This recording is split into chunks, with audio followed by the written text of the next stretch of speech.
Hi everyone, from me, Brent Graham of Good for the Game, coming to you live from the 12th green at Augusta National. You can see in the background of me there, and that's because it's US Masters weekend. I decided to leave the background up after I did the US Masters betting preview. Plenty of action on the go there, but tonight is all about rugby, and we're going to chat Champions Cup quarterfinals. We're going to talk Super Rugby. And good news is, and I actually just realized I haven't brought them up on the show, but we can open a website or just discuss them. We've got some Challenge Cup handicaps, which we haven't had previously, but now that we're getting down to the business end of the season, bookmakers feel comfortable to price up. Welcome to all the guys in the live chat there, including Mark, who was hoping to see Oracle in a Leinster jersey, but no, Mark, you're going to have to settle for me on that one. Let's go to the guests, and we'll start at the top of the screen. The Oracle, he's looking clean cut, he's looking fresh. He's looking like a man who won a lot of money last weekend, or at the very least, I know you're not betting big at the moment, Gav. You won a lot of bets and some good ones. Yeah, from a unit perspective, it was very nice, Brent. But yes, a rand value perspective, it wasn't great. Excuse me. I'm unlikely in this lifetime to be wearing a Leinster shirt. I'll be honest with you, Mark. Unless you send me one that has got Oracle written on the back, I might wear it.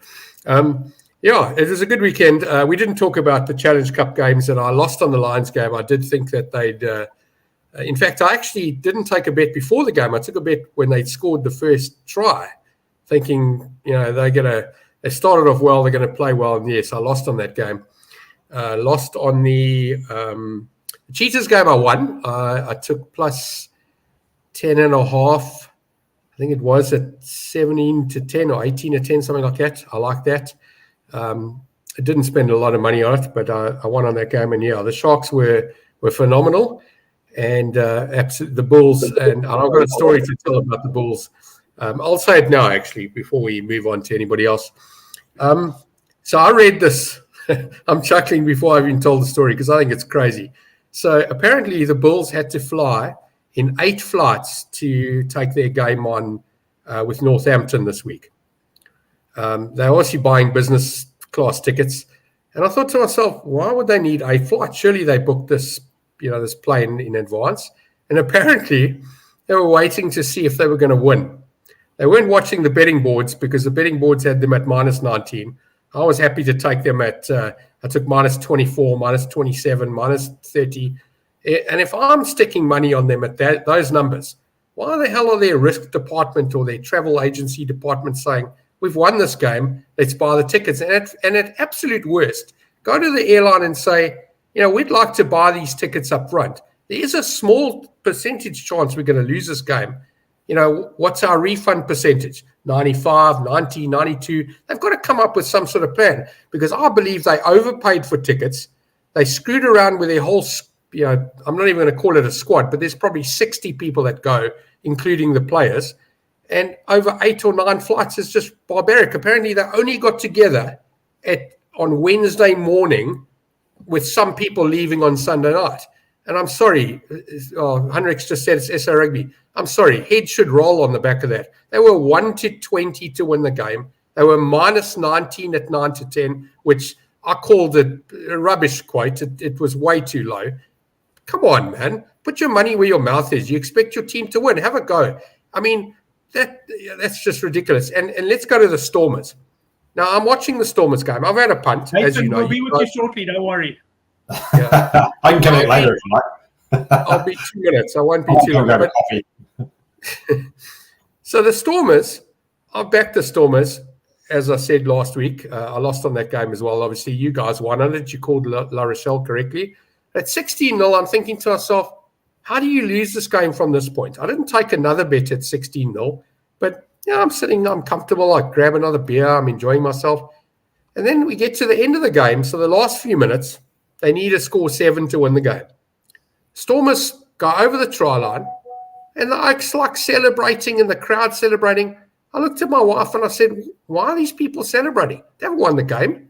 This moron has gone to the right-hand side of the field, no regard of getting closer to the poles.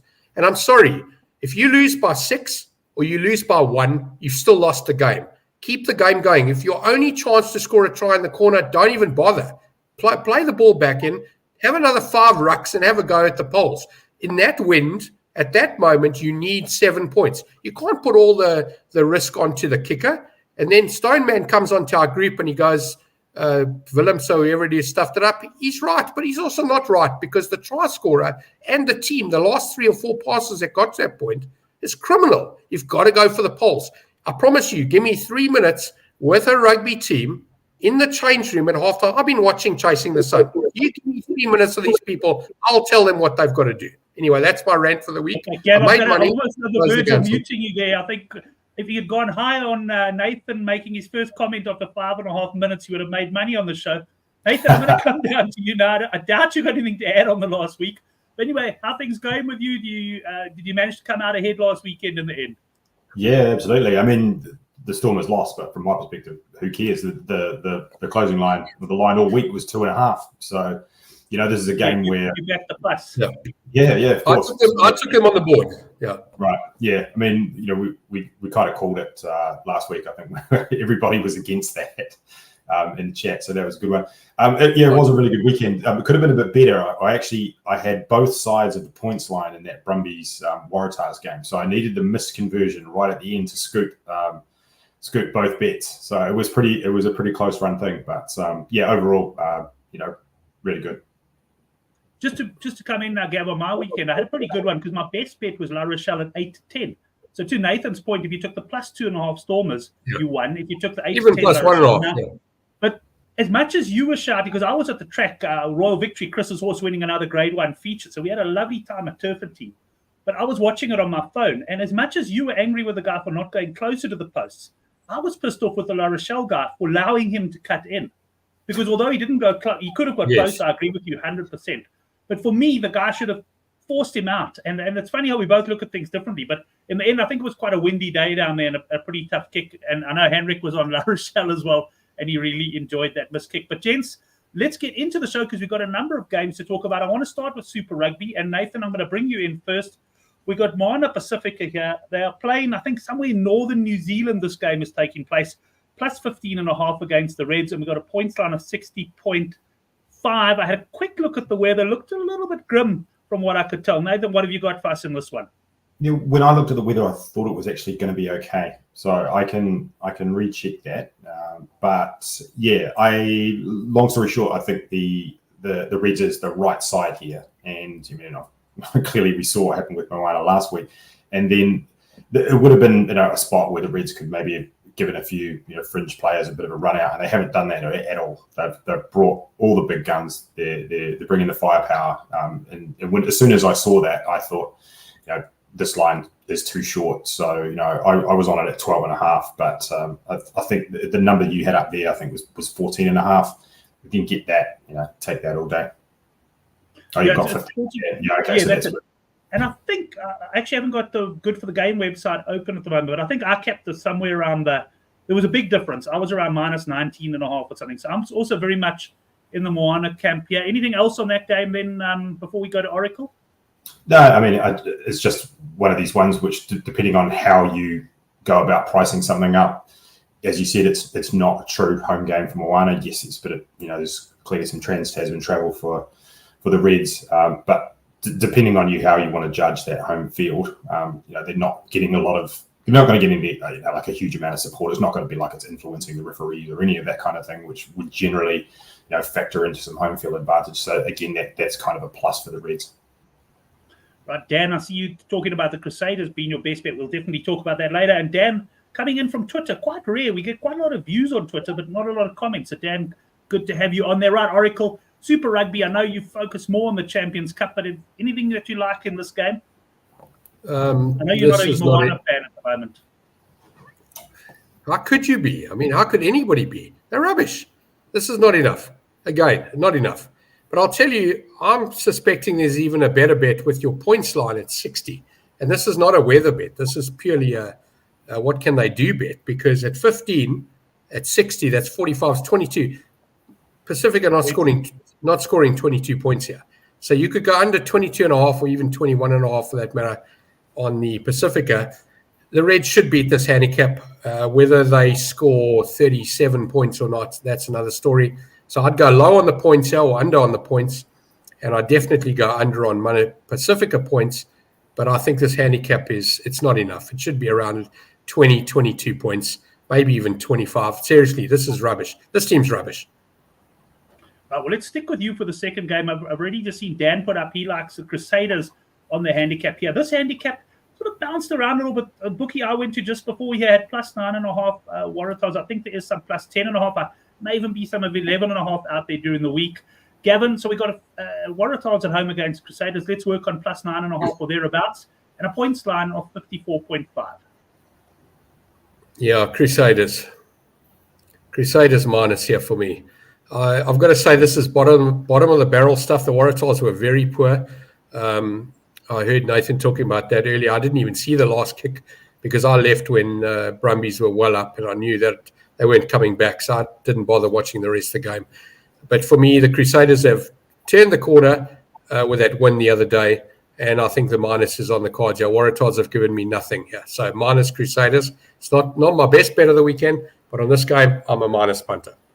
Right, Nathan, coming to you on this one. Must say, I'm also leaning towards the Crusaders here, but I quite like the points line here. I think we could get points in this one. The conditions that I checked out in Sydney, it looked like... They're not coming from the Waratahs, though. Sorry, Gav? They're not coming from the Waratahs. The points. Well, possibly most of them will come from the Crusaders, but the Waratahs Crusaders have had some high-scoring matches in the past. Nathan, what do you like here? Yeah, 100% agree. I think Crusaders is the right side here. They've gone from having a fly half crisis to having all four of the guys that were missing available. So good problem to have. Black added back. They're starting when you look at the team on paper now, they're starting to look like a Crusader team of old. The Waratahs, talked about them last week. I said they looked a bit dysfunctional. I said they looked like they didn't care, that potentially like they're trying to get rid of the coach. They're now 1-6, and it's a weird thing because when you watch them play the Brumbies last week, man for man, like in terms of just talent, it's probably relatively even, but they just don't seem to be able to do the basics. The Brumbies do the basics brilliantly. That's one thing that they do great, and the Waratahs were sort of terrible in that department. And you're just thinking it's either coaching or attitude. It's one or the other. And neither of those two things is something you want to go into a game like this on the back foot. So yeah, I mean, yeah, as I said, Crusaders I think is the right side. Just Mark asking if you're wearing a Chiefs shirt. Yes, it is, and you're actually based in Auckland. But I have forgotten, Nathan, who do you actually support, or as a punter, do you just support whoever your money's on, like I do? No, it's I was born and raised in Chiefs country, so yeah, I'm a Chiefs fan. Right, then we're going to be coming to that game next because it's going to be an absolute cracker. And Nathan, we'll let you kick us off here. Hurricanes plus 1.5. They're the pace setters this year. The Chiefs, for all the fact that they are favourites for this tournament, have dropped a couple of games. We've got a points line here of 49.5. I know there was some weather about in Hamilton. You would normally perhaps expect this to be somewhere around the 53.5 mark, so no doubt weather taken into account. But this is without a doubt the game of the weekend. Where's your money going? Yeah, I wasn't surprised that this line opened where it did, but I'm surprised that it hasn't progressed a little bit further towards the Hurricanes. In my head, I kind of felt like that it will close with maybe the Hurricanes as small favourites, but that so far at least that hasn't happened. So it's basically it's a long-term quality versus short-term form. I think here is what we're looking at. So the Hurricanes are clearly the form team. They're the kind of the hot hand. Chiefs have underperformed versus expectation, but still a stacked team full of quality. I won't be getting involved, I think, on the line on this one, on the handicap on this one, because my numbers favour the Chiefs, but I'm not. I don't have a strong feeling that is correct. It's an interesting one because if you look at last season, teams played twice. Chiefs won both games. One of them was kind of similar to this in that I think there was a game in Wellington where the Chiefs were sort of 1 point favourite, and it was very similar. And I think a lot of money had come in on the Canes to get to that number, and they ended up, the Chiefs won quite easily, I think, in the end. So I don't know. It might be a game. In a funny way, you'd look at the Canes results and you think they've been pretty outstanding, but I'm just not 100% sure they've really been tested. I think they beat the Blues in a game which turned into a bit farcical, really, where the Blues had the only two backs on the bench, had 2 concussions in the first quarter. They had the number 8 out on the wing and all this kind of stuff. Like it wasn't like a true reflection, I think, of maybe how the game went. And even then, the Canes didn't win by very much. So Canes obviously beat the Crusaders, but made pretty hard work of that as well. So I think right now I'm just still not 100% convinced that the Canes are as good as the record suggests. So if I was going to lean in a direction, it would be to the Chiefs. And I think and sorry, just to say on the points line, yeah, you're right. It's been affected by weather. I took a 55.5 earlier in the week, and I've watched that come down. So there will be a point where I'll probably do the same as what I did last week and play back in the other direction and hope to scoop. Hope to scoop a middle there. Yeah, I must say, this is a tough game. I was leaning Hurricanes as well. I actually made them slight favourites for this game. But at the same time, this could be one of those games, either team by 7 or less or something like that. But I want to bring up a comment here because it's appropriate to bring the Oracle in at this point. Danesh comes in and says Granny's pension on the Hurricanes. Now, I've got a feeling if Granny's pension's going down in this game, I've got a feeling it'll be on the Chiefs. What do you say, Gav? Yeah, Danesh is a little bit wrong, and I'm going to say this. I've not watched, or should I say, I've not seen. I can't remember seeing the last time the Hurricanes beat the Chiefs, and I've got to believe it was before COVID when we were still playing. So after last week's game, and I know that the Crusaders beat the Chiefs, the Chiefs for me. But I don't like -1.5 bets. I'm a board punter at this point. I'd rather take the 8 to 10 or 7.5 to 10 Chiefs to win the game here. I wouldn't take -1.5, especially after last week's Stormers game. I don't like that 1, 2, 3. I'm okay, but in fact, I'm not great on them.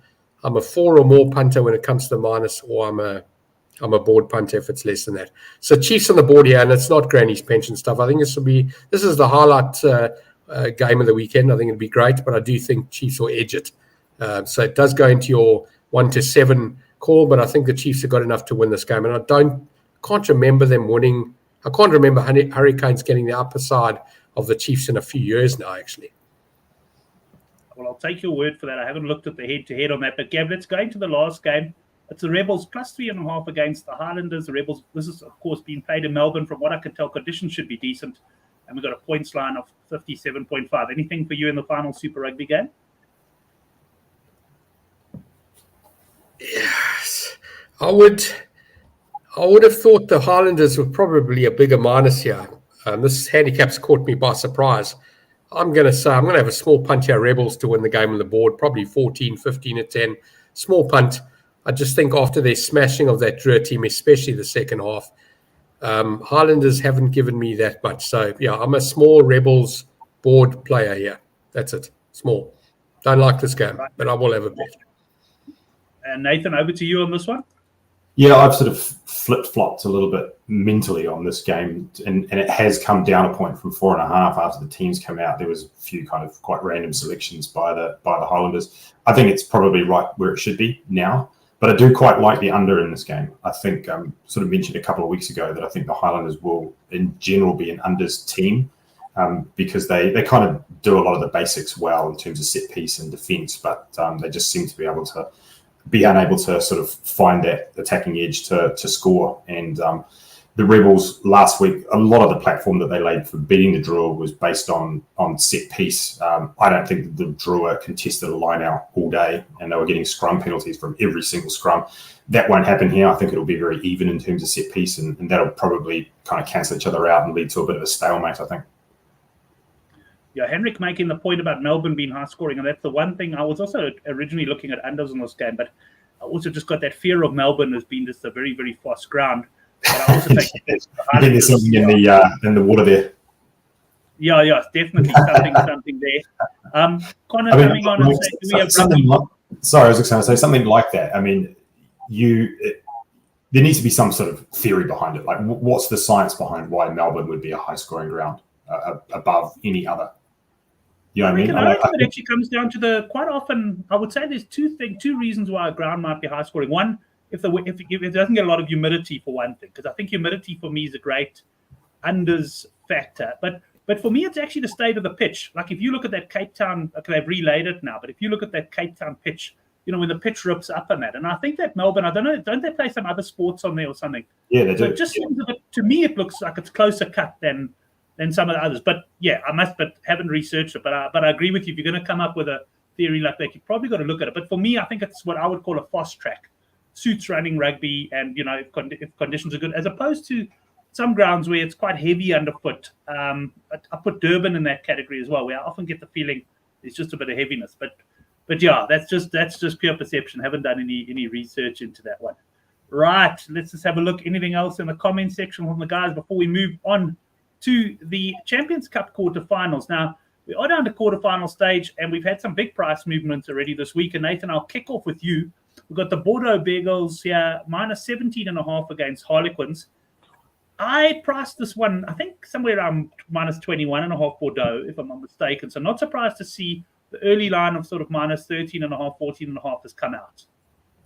Yeah, I earlier in the week, this was at 12.5, and that just felt like a bit of a gift. This is almost a bit of a repeat of what I said last week about Saracens. So Bordeaux, we'll start with Bordeaux. They've got, I think it's Gelabert, I think it's how you say his name. The fly half is back, so they're theoretically probably a little bit stronger than they were last week. It sounds like Harlequins are going to be missing Marla, missing Danny Kerr. There was a press conference where I think somebody asked the coach whether they were going to put out their full strength team. Now, the fact that you actually are being asked that question in a quarterfinal of a competition, and the fact that his answer was kind of ambiguous about how he was approaching it, I think it just tells you everything you need to know about their mentality going into this game. I don't think they can win. I don't think they're trying to win. I think, as you said, this could easily be 20 plus. So I would. It's obviously steamed already, this number, but it's probably still too low. Yeah, see, I took them at minus 14.5 in a treble with Leinster 6.5 and Northampton on the board at 15 to 20. We'll talk about those other games, but the lives have certainly moved nicely in my favor here. But Oracle, let's go with you. I'm first of all very much with Nathan on this one. I didn't get the 14.5 straight up, only in a multiple, but I'd be happy to take 17.5. They gave Saracens an absolute hiding, and I think that Quins are going to put up the white flag at some stage. Oracle, what do you think? Yeah, you can go minus 25 with confidence. This is too low. It's way too low. And in fact, this is fighting the Sharks for best bet of the weekend. This is a big minus. I just want to ask Nathan a question. So you're a Chiefs person, and something my son, he really likes the Chiefs as well, and something we've been talking about since 2011. He was old enough to enjoy rugby at that point. The cowbells, do they sell them outside the stadium, or do you have your own one at home that you bring along with you, like we do vuvuzelas? Because it's the only stadium, and it's quite an interesting one. Whenever they play, Chiefs play at home, the cowbells are out there, and it's a unique sound. And if you were in the kitchen or the pub, you'd know it was a Chiefs home game because you can hear them in the background. Yeah, that for the Mulu bells, as they call them. Yeah, that's Mulu bells. Mulu. Mulu. The Mulus is the Waikato EPC team. It's obviously crossed over into the Chiefs because they're playing in the same. To answer your question, you bring your own one from home because you get given one on your first birthday. That's just how it works. Very nice. Yeah, minus, Brent, minus all the way. Happy with the minus. I'm going to stick with you, Oracle, for the next game. Leinster minus 8.5. I just had a look. I kept this minus 9.5. It opened minus 6.5 here in South Africa. The money's gradually come for Leinster. Now, Leinster did beat La Rochelle by 7 points in wet conditions away from home. But if you want to have a look at the knockout rugby these sides have played, La Rochelle have had the edge, albeit just winning the last two finals. And I think their last 3 games in the Champions Cup. Now, La Rochelle have obviously had to travel back from Cape Town. I believe they've been in, Cork since Monday, so they didn't have the sort of problems the Bulls had. I suppose they knew they were coming back, so their union could book. They were on one plane, which was booked 3 weeks ago, so yes. Yeah, win or lose, we're coming back. But anyway, we've got Leinster here, minus 8.5, Gavin. I've got a firm view on this game. What about you? I'm on La Rochelle, and I'll tell you, I didn't realize it would be 8. I thought it'd be 4 or 5. So the 8's caught me by surprise a little bit. But I'm going to tell you, I'm a La Rochelle to qualify punter. I'm not going to take them on the board here. I'm actually going to rather take them to qualify, because when you're taking a plus team on the board, sometimes they end up on a draw, and yes, it is 5 or sometimes 7% of the price. I'd rather take the board price, so take a little bit lower. On 8, I'm expecting 5 to 2, maybe 2.7 to 1. I think that if they've come to Cape Town 16-0 down in the wind, and they've beaten that team, And they've beaten this team the last time they played them in this tournament in the final. In fact, 2 finals, as you pointed out. I'm on La Rochelle here. It's not a massive punt, but I'm going to enjoy the game and I'm going to back the team in yellow. Right, Fareed coming in, and there's been a lot of other comments. Mark Dumpy saying he's disappointed in the Oracle there. Of course, Mark is the one who's... It's a small punt. Yeah. Leinster match fit this year to win by 10 plus. So, Nathan, I'm going to bring you in here and say that I make Leinster good things. I'm sorry I didn't climb on the -6.5, but I'm happy at -8.5. For me, this La Rochelle side, I can't put my finger on it, but they're not quite the same side to me that has won this tournament twice in a row. I think Leinster are going to get revenge, and they're going to win this, as Fareed says, by a double-figure margin. So you can be the decider now between the Oracle and myself. Right, he's a Leinster punter. I can see it already. No, this is actually a game I'm not probably going to be involved in. I think at 6.5, it was probably a decent, to have a go at Leinster here. I think this is creeping up into the territory where I'm not going to touch it. I think it's probably, and there's been some pretty compelling arguments made from both sides, and I don't have a strong feel for it. So these are the kind of games that I could easily see this being a grind out win for somebody by just a couple of points. But equally, I think Leinster are a quality outfit, and if if they do kind of get up, maybe they carry on with it. So that's just this whole range of outcomes that I don't feel strongly about any of them. Yeah, and it's interesting. Gav did say La Rochelle coming back from 16-0 down. Again, the other way I would look at it is, what were they doing 16-0 down to the Stormers as well? As I just have a feeling this is not the La Rochelle side of the last 2 years. But interesting. So we haven't really got a decider there, Gav. It's sort of head-to-head, you and me on this one. We'll see how we go. Leinster beat La Rochelle in France 4 months ago. Yes, Mark, that was a 69, if I recall correctly, in very wet conditions. It was a real war, that one. Yeah, let's see what happens. But I'm quite firmly in the Leinster camp on that one. Gav? I was just going to say to you, if Leinster was 16-0 down against the Stormers and won, and was playing La Rochelle in La Rochelle, what would you have said? Because I honestly think that's an achievement. I really do. I think no, not taking that away. It's a massive achievement, actually. The comeback was good, and obviously I was very happy about it. But I just didn't. I mean, I don't think the Stormers to me are quite the team they have been in the past, a couple of seasons as well. And I just felt to be 16-0 down. I don't think they've come back last year in the final. I can't remember how much they came back from, but I mean, Leinster started like a house on fire. La Rochelle walked them down, and they came back and took them.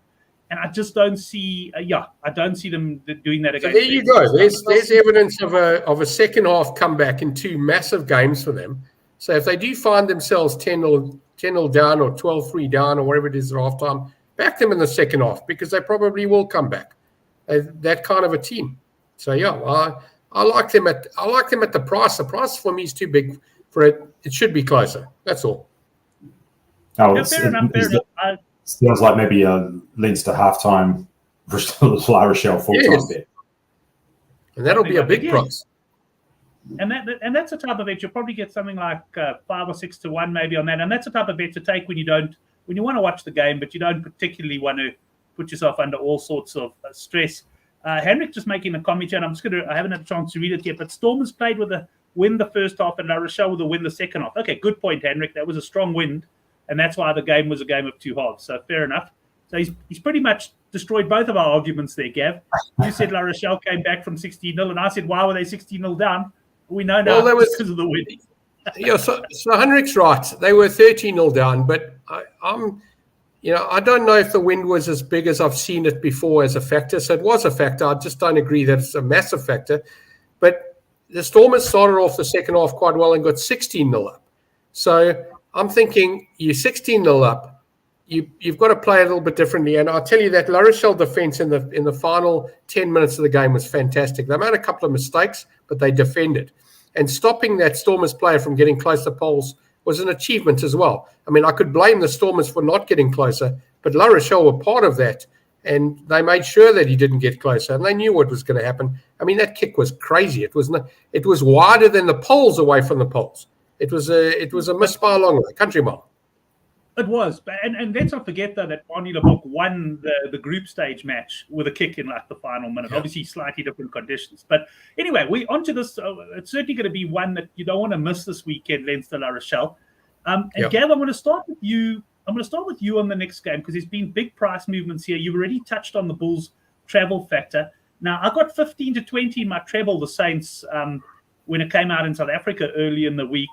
Then it sort of settled at -2.5. Now, the big news from the Bulls' perspective, and as far as I know, it's official, that the Springboks did not travel with the Bulls over. So you're missing, the Bulls are missing a lot of their star players. Now, Gav, this is going to be I'm dying to hear what you're going to say, and that's one of the reasons I'm starting with you on this, because I know team news, you're not always such a big follower of that. But here we got to Can we just pause this while we all go and bet Northampton? Yes. That's crazy. And I don't know, Nathan, before I bring Oracle in, what sort of line are you seeing your side now on the Saints? So in the time that we've been sitting here talking, it's gone from 7.5 to 10.5. So that's just in the last half an hour or so. So I when I went to bed, this was going to be one of my best bets. At I think it was sort of like 2.5 or 3.5, and then when I woke up this morning, it was like already at 7 or something, and I was like, what have I missed? Something's happened. Yeah, that's a big team news. So Gav, we've just heard of this move. Now, if you tip the Bulls on the board, I believe it's going out to 14.5, the bookmakers say. What are you going to do here, Mr. Oracle? I'm going to tell you to wait until 1 minute before the game and have your bet of the Bulls. I think the Bulls can win this game. I'm not worried about players here, Springboks here, Springboks there. We've seen it so many times in the Currie Cup. Springboks playing and not playing, it doesn't make a massive. I've got to the age of 53, 26 years in this business. I still don't care about the players missing and players not missing. It doesn't bother me. I just don't care about it. But I can see things like this. And again, I'm a Wednesday, Thursday, Friday punter. I haven't had a bet on this game yet. Jake White's not a moron. There's a long time between now and the game, and there was no jet lag this time. They took 8 flights. They played PlayStation and chess.com and whatever it was in the airport stayovers. They didn't have any no jet lag or anything like that. They got to their field on Wednesday. They won easily the other day. I just no way the Bulls can win without the box. I don't believe that. I'm looking at Northampton's results here. I had a small bet on Munster, which I lost on the weekend. I also backed Connacht to win their game. The Munster game, I expected them to get closer. They were 2-1, I think, if I remember correctly. I thought it was a decent value. I'm a Bulls punter here. But you know what? This could start at plus 15 or 16. And at 10.5, I'm interested. But hang on, because it'll get worse. There's lots of people out there that will push this handicap another 5 or 6 points. So whether you agree with Oracle on the teams or not, I think that's excellent advice. If you want to go for the Bulls, don't rush. Wait to kick off. If you're a Bulls punter, wait until the Mani Leboeck shot clock starts before you even have a bet. It's definitely not going to reverse. Henrik's saying he expected nothing less from the Oracle, and he's saying he agrees he can't have the Saints minus. Personally, I'd handicap this game 6.5 when I thought both teams were going to be at full strength. I thought the trip over was going to be tough, and I think the Saints are a formidable side at home. At 10.5, it's getting big, but you know what? I think we saw last week in a couple of those games, like the Bordeaux game and that against Saracens. Sometimes in a knockout fixture, when one team gets to the point that they realize they've lost, things can blow out pretty quickly. Nathan, what are you thinking on this game now? Yeah, it's just interesting just thinking about sort of the market dynamics about the line moves, and that they often say in the NFL that the big line moves generally move a little bit too far, and you can generally bet back in the other direction because the public sort of jump on and they steam these lines. Like they see it moving, but they don't necessarily know why. And the biggest thing is I think that people if they don't really know what the line should be, then they'll just keep betting something until it goes too far. My observation, like I said, of the rugby market probably just a little bit different. Like I think sometimes the line moves don't get bet far enough. And again, I think that people betting rugby mean, there isn't a whole lot of syndicates and groups and people with models and all of this kind of analytics and all this sort of stuff where, in the NFL, it's very fine margins. People know down to a half point like what the right side is, because it's just a heavily analyzed thing. I think sometimes people hear, and I've heard you say this before, Brent, where you'll see the line move and then you'll say, okay, well, it's already moved now, so I'm not going to get involved. Like you feel like you've missed out on something. Whereas the truth is, you could probably just keep going, up to a certain point, of course. But you see the move, you go, oh, I've missed out. I'm not going to bet it. I mean, this could be anything. I bet this when it opened at sort of 1.5. And so I'm going to go and spend that money now, to be honest. But the thing is that even earlier in the week, right? Like, I mean, this reminded me of, I think it was the 2012 Super Rugby final. The Sharks, I think they went to Brisbane and they went home back to Durban and they played somebody. And then they came to Hamilton to play in the final. And they were never going to, they should not have even got on that flight. They were never going to win that, And so the Bulls have gone, and I was just looking at their fixtures, right? So that they played at Leinster, got a hiding, came back home and gave Leon a hiding, and now they're going to go to Northampton without their Springboks, having travelled, like planes, trains, and automobile, like some sort of bloody National Lampoon movie or something. Like it's just the whole thing just feels a bit farcical to me. Like they've been set up to lose here, I think. And look, I don't know where this number will end, but yeah, I mean, I'm a little bit disappointed in a way because, like as I said, I came into this with 2.5 or 3.5 or whatever it was going to be my best bet. I'm not sure what to tell you now, to be honest. Yeah, no, fair enough. But I do agree with you. I think this line is going to move more. So, like Gav says, if you want to back the Bulls, hold fire. But if you want to get on Saints, it's going to be, and there really is a massive scramble to get onto the Saints, and then it's just a question of how much is enough for minus backers. But certainly, if I look at it. If I was originally 6.5, thinking Bulls were full strength, I'm more than happy to go in again at minus 10.5. I think Saints are going to be too strong at home. Anything else, Oracle, before we march off this game? Yeah, I was just going to say, Nathan talking about the Sharks and the Brumbies game. I actually remember I think it was the 2001 game with Butch James. The final, Sharks scored 6 and lost 36-6 or 36. Can't remember what it was. You're right. Even in that final, the Sharks had travelled about quite a bit. The other thing is, if you've ever read this book, it's called Smart Money. It's written by a poker player, actually, Brent. Can't remember the guy's name, but he'd gone to he was punting on NFL, and one of the stories he had in there, and it's been 20 years since I read this book, but I just remember it very clearly after discussing this game. Is he's sitting with a bag of money? He's got $30,000 in this.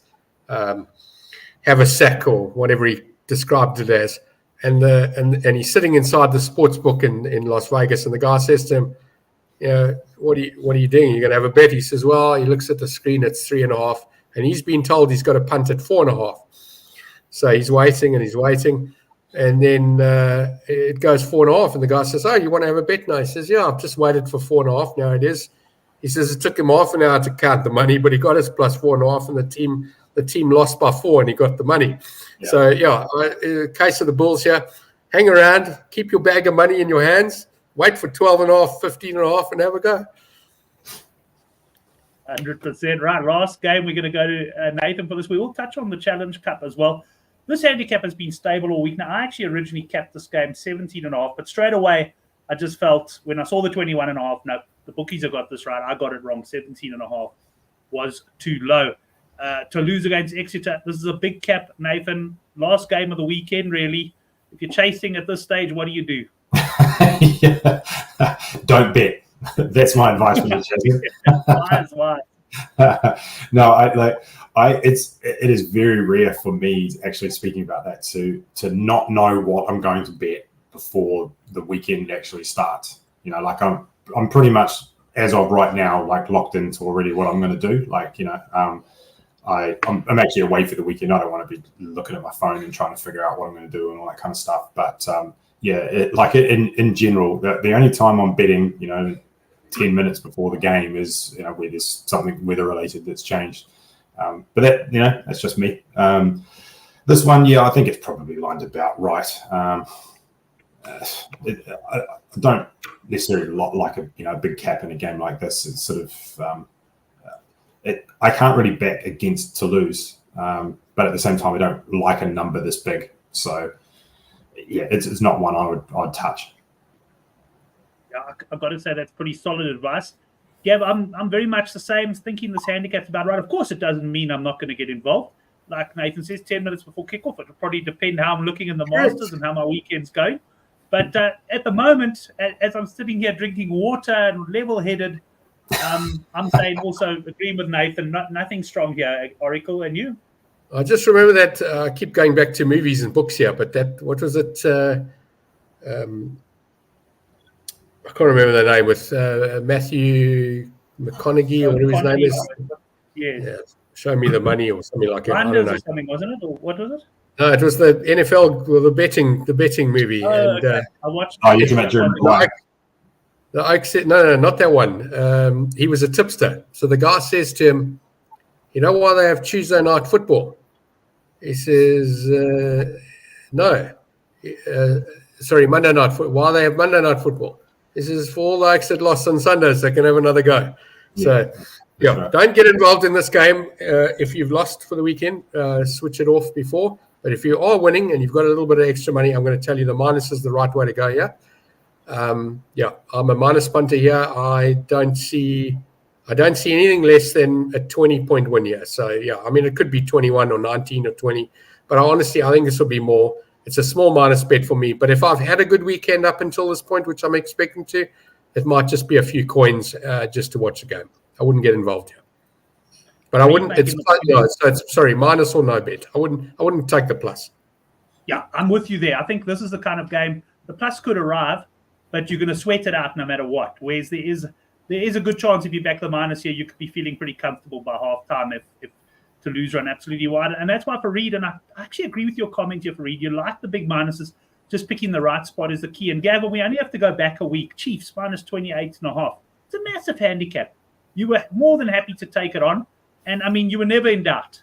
No, and in fact, if I remember my comment, Brent, it was, in fact, I do remember it because I wrote it on your page underneath the video. Yes, I saw it was that. a case of years short. That felt like it was so far away from where it should have been. I was at minus 38, I was still interested. Minus 42, I was still interested in that game. So I did take big minuses on that game, and I was confident taking them. I really was. There's sometimes you feel that. There's nothing wrong with taking big minuses. I think the key point of that was I think that what the comment said was, picking your spot. Well, picking your spot's what you need to do for any bet. Whether it's a big minus or not. That's what it's all about. Yeah, I see he's talking about Varsity Cup. I haven't had a Varsity Cup bet actually, and on that question, Nathan, do you have varsity betting, university rugby playing each other? Does that happen in New Zealand? Do you have a tournament? So the universities, they don't really play. They don't play against each other. Like there's no kind of league. So generally, what will happen is there'll be club rugby, which is just like open, just traditional clubs, and most of the universities will have a team in the local club competition. And I must that's say one way of getting drunk people together on a Monday night. It definitely works in South Africa. It's worked for 15 years, and it's amazing. We all love it. For us, up until recently, and there was a little bit of politics behind it, but it was actually first 15 rugby, is quite big, and it was on TV, as I said, up until recently. I'm sure it'll come back eventually, but it was it was some politics about why it's not on TV. But first 15 rugby is big. That's schoolboy rugby. Yeah. But he just saying the movie, yes, 2 for the money. And 2 for the money, I remember now, Okay. Big minuses has the bigger range. And just on that UJ one, I mean, I wrote a preview for World Sports Betting there. They opened the line at minus 28.5, and I said, this is my best bet, the UJ minus 28.5. I would have kept it north of 40. And then, and Gav, I'll mention a bookie, Boyles were minus 22.5. I think Sunbet were minus 24.5. So I stocked up, if I want to say as much as I can on Varsity Cup. I didn't have much money, unfortunately, with Boyles, but I got the thing. And then the problem is with that game is you've got no TV coverage or anything. So you're literally following the odd score that will come through on Twitter. But that was a good one. It looked like a trap at one stage, but the punters got it right. And the line certainly moved nowhere near to what it probably should have been. Anyways, gents, that's the Champions Cup. I haven't got the betting up, but I am going to bring up the let's discuss the Challenge Cup handicaps. Nathan, I'll start with you. And first of all, ask, do you look at the Challenge Cup? Because up until now, it's been quite tough. Have you had a look at this one? I haven't actually. No, I've just stuck to Champions Cup at this point. But that's all right. I can shoot from the hip. Okay, great. Well, I'll start with you then. The first one we've got is Gloucester at home to Ospreys, and here we got -7.5. -7.5. Gloucester Ospreys. I'll say Ospreys. Ospreys on the plus there, Gavin. Yeah. It's the team that beat the Lions at Ospreys. That's right. Or was the other way around? No, the Lions beat them. No, the Ospreys won that one. I think I took that. Yeah. Yes. So they rubbish those Welsh teams, though. Yeah, I'd be a plus punter here, but small. Off the top of my head right now, hearing that handicap. We'll go to another one. Fareed, just to mention to you, I must say one thing about Varsity Cup, you're going to like something strong, but getting a lot of money on it, I found is very difficult. Correct, the exactly. Have very low limits there, but it's still good fun to get involved. Gav, next game, Claremont at home to Ulster, -5.5. Ulster, all the way. Ulster on the plus, very interesting. I would have thought. They're bored. I'll go board here. That team battled to beat the Cheetahs. They really did battle to beat the Cheetahs. I'm an Ulster here. Right. Admiral reckons Claremont. Shooting from the hip there, Nathan. What do you think? Yeah, I'll say Claremont. I haven't seen any of the games, but French team at home, it sounds pretty heavy. I'll do likewise. Also, haven't been that impressed with Ulster lately. I must say, we'll stick with Nathan. Sharks, -9.5 against Edinburgh. This handicap started 7.5 a couple of weeks ago in the URC, and the Sharks beat the handicap. I think they won by 24-14 or something like that. They're now -9.5, Nathan. Yeah, right. So they couldn't cover in a game that mattered, and then we're expecting them to cover this one, which they probably don't care about at all. It's a bit on the Sharks, I think. Sharks there, -9.5. Gav, I know you got something on this game because you were... This was my best bet of the weekend, Brent. I didn't know what the handicap was, and I was expecting it to be below 10. I was expecting a single digit here, and I was going to say, I'm sorry, this is -20 stuff. The Sharks will run away with this. This is race over. There's no... The Sharks can book their ticket for wherever they're going after that, and if they're at home, they don't need to book a ticket. But if they're going to be going away, they can book their ticket right now before the game, because they will win this game, and they will win it comfortably. This is my bet of the weekend. This Sharks team, something's happened. If something's been fixed, the team is always good on paper, and now they're starting to deliver the results. I'm all over the Sharks here. Minus by a long way. I'm taking bigger minuses here. Right, nice confident call by the Oracle there. And then Oracle last game of the weekend, Benetton up against Connacht. They're at home, Benetton -4.5. Connacht on the board. Both Irish teams away on the board to win, and the Sharks to I can't remember the first one was So I'm on the two Irish teams, and I'm on the Sharks. Sharks -9.5. Henrik Swart, the Undertaker, coming in and saying Edinburgh plus all the way. Admiral, though, agreeing with the Oracle there and saying he does think the Sharks have started to turn a corner. Nathan, it's not so much a corner if you go around West Bank corner. It's like it's 180. It's not a corner. It's not a 90. This is a 180, Sharks. They passed the 90 last week. Okay, well, someone Google the definition of a corner and we'll see if that's accurate. No, I'm only kidding. Right, Nathan, final game there. Benetton -4.5 against Connacht. I'll say Benetton. Right, Benetton, Undertaker, agreeing with you. Fareed, I think, also expects him to win easily. Right, what does Fareed say? Sharks still need Etzebeth to complete the picture for me. Edinburgh. So, Gav, a couple of the boys in the live chat going against you there on the Sharks. But, of course, you're always going to get different opinion. Otherwise, bookies would go out of business, that's for sure. So, interesting. I haven't really looked at those Challenge Cup. And we'd only need one person on the show. Yeah, exactly. If we all agreed, and it could be me. I could be Right. Let's go now, Gav. You've pretty much given us your best bet, but just confirm it as the Sharks minus, and then anything else strong that you like on the weekend. Yeah, what was the other one from earlier? Can't remember what I said, but yes, Sharks minus. Definitely. Okay, best bet. Okay, Sharks best bet for Gavin. And Nathan, your best bet or bets? Yeah, well, as I said, my Northampton bet got blown up. So That's yeah. I was going to do that, but so I won't be doing that. But so I think Bordeaux on the minus, as I said, I think I'll probably run away with that one. And then in terms of Super Rugby, the Reds, still like that one. The Crusaders, and and I quite fancy the under on the Rebels Highlanders as well. Right, quite a lot that Nathan fancies there. Just a reminder, I did send a special newsletter out today for the US Masters because I was so excited about that event. But just a reminder, if you haven't subscribed yet to the Good for the Game newsletter, it comes out generally on a Friday. Last week we caught La Rochelle at 8-10. A little bit fortunate to get that one, but we also caught the ACCA quite nicely. Ended on the Bulls minus 17, and that trotted up quite nicely at 11-1. So do join us on the mailing list there. As far as my best bet goes this weekend, well, I will put that out. I like that Bordeaux bet, Nathan. I like Leinster quite a bit.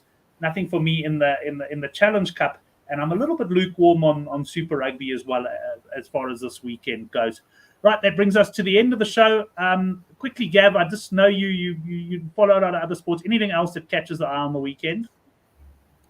Tiger Woods is teeing off in 20 minutes or so, and I saw 7-10 about him making the cut, and I've got to tell you that's massive. So my golf bet this weekend, I know that I could back a couple of players to win. I'm looking at one of my mates backed DeChambeau with me is 6-1. Minus 6.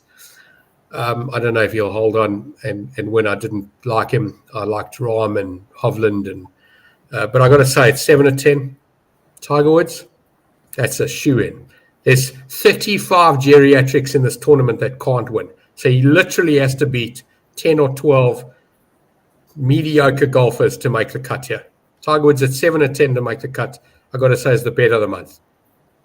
That sounds like quite a good one, except the problem is these days Tiger's a bit of a geriatric himself. The only thing that stands between you and that bet is his health, quite frankly, because he struggles to put 4 rounds together. Bitsy just making the comment, biggest UFC weekend ever, he's saying. It's UFC 300. We've got a thread on the forum. Make sure you go to that. Bitsy does commentate there under Double R, I think his name is there.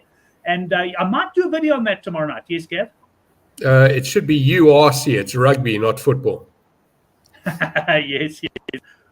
UFC. I often mix the two up, I must tell you. Right, anyway, guys, we'll cut it there. Poor old Nathan's got a day of work ahead of him. We're going to have a drink and probably have a bit of an early night this side. I've got a few previews. Oh, you got something else for us? I've got one thing for you. So I was at the pub on Wednesday night, and a guy gave me a racing tip. So you've got to share a good racing tip, right? When you get one. Go for it. So this is these are horses running at Randwick in Australia, and this guy, he had a share in a horse called Orchestral, which is like quite a famous horse in New Zealand. But so he said you can't just back it by itself because it's too short now. It was backed into sort of like 165 or something. But he said if you put it in a multi or a parlay with Via Sistina, so that's running in race 8, Orchestral in race 6, both to win there. That's what he told me. So that's Saturday. That's Saturday, yeah, in Australia, Randwick in Australia. So when the man in the pub gives you a tip, you've got to share it, right? So you've got to take it. I saw Oracle writing that one down, so I can tell you he's definitely going to be looking at that. Blake just asking, Mossman, do you follow the NRL? I do, but like kind of only just the Warriors. Like I don't follow it more generally enough. I'd like to give it a go, but at the moment, like I'm spread pretty thin across. Yeah, well, there's so much rugby. It's pretty, yeah. It's pretty tough. Anyway, if you are watching the Master, shout home Scotty Scheffler for me. I've had quite a big punt on him with the top 3 insurance there with BetExchange. So looking forward to that. Had a good start, Brent. He's on -2 at the turn. He's done quite well already. Good. I want him to be there handy. Last year I backed him to defend his title, and his putter was absolutely cold. And at Augusta, you can't win unless you're holding a few putts. The rest of his game's so good, he can probably not be the best putter and win, but he can't be the worst putter and win. So we'll see what happens there. But thanks to all the guys on the live chat. We had a great turnout tonight. Always good chatting to you. We'll see you next week for the Handicap Rugby Chat That Matters. Cheers, everyone. Cheers.